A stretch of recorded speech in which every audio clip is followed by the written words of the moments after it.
ಸ್ವಾಮಿ ವಿವೇಕಾನಂದರು ಹಿಂದೂ ಧರ್ಮ ಭಾರತ ದೇಶವನ್ನ ಉನ್ನತ ಸ್ಥಾನಕ್ಕೆ ಏರಿಸಿದ ಮಹಾನ್ ವ್ಯಕ್ತಿ. ಇವರು ಜಾತಿ ಧರ್ಮ ಪಕ್ಷ ಭೇದ ಎಲ್ಲವನ್ನ ಮೀರಿದ ವಿಶ್ವಮಾನವ. ವಿವೇಕಾನಂದರ 125 ವರ್ಷದ ಹಿಂದಿನ ಭಾಷಣದಲ್ಲಿ ಹಿಂದೂ ಧರ್ಮವನ್ನ ತಾಯಿ ಸ್ಥಾನದಲ್ಲಿ ಇಟ್ಟಂತಹ ಮಹಾನ್ ಯೋಗಿ ಎಂದು ಯುವ ಬ್ರಿಗೇಡ್ ಮಾರ್ಗದರ್ಶಕ ಚಕ್ರವರ್ತಿ ಸೂಲಿಬೆಲೆ ಹೇಳಿದರು.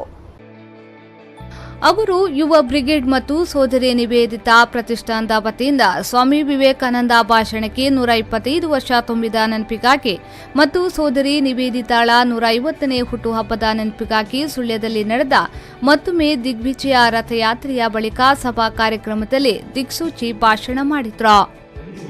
ಸ್ವಾಮಿ ವಿವೇಕಾನಂದರು ಒಂದು ಅದ್ಭುತವಾದ ಆದರ್ಶವನ್ನು ಮುಂದಿಟ್ಟರು.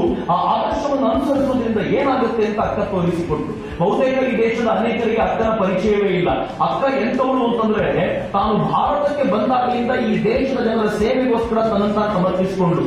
ಸುಳ್ಯಕ್ಕೆ ಕಾರ್ಯಕ್ರಮದ ಅಧ್ಯಕ್ಷತೆಯನ್ನ ಅರಂಬೂರು ಕಂಚಿ ಕಾಮಕೋಟಿ ವೇದ ವಿದ್ಯಾಲಯದ ಪ್ರಿನ್ಸಿಪಾಲ್ ವೆಂಕಟೇಶ್ ಶಾಸ್ತ್ರಿ ವಹಿಸಿದ್ರು.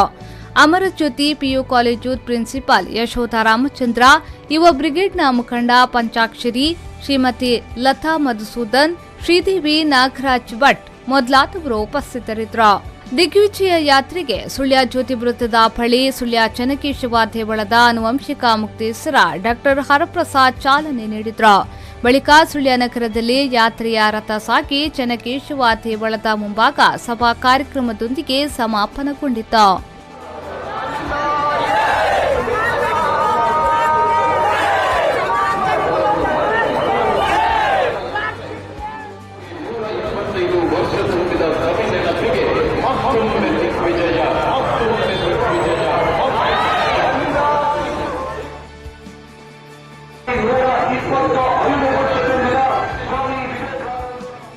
ಪದ್ಮನಾಭ, ವಿ4 ನ್ಯೂಸ್ 24/7 ಸುಳ್ಯ.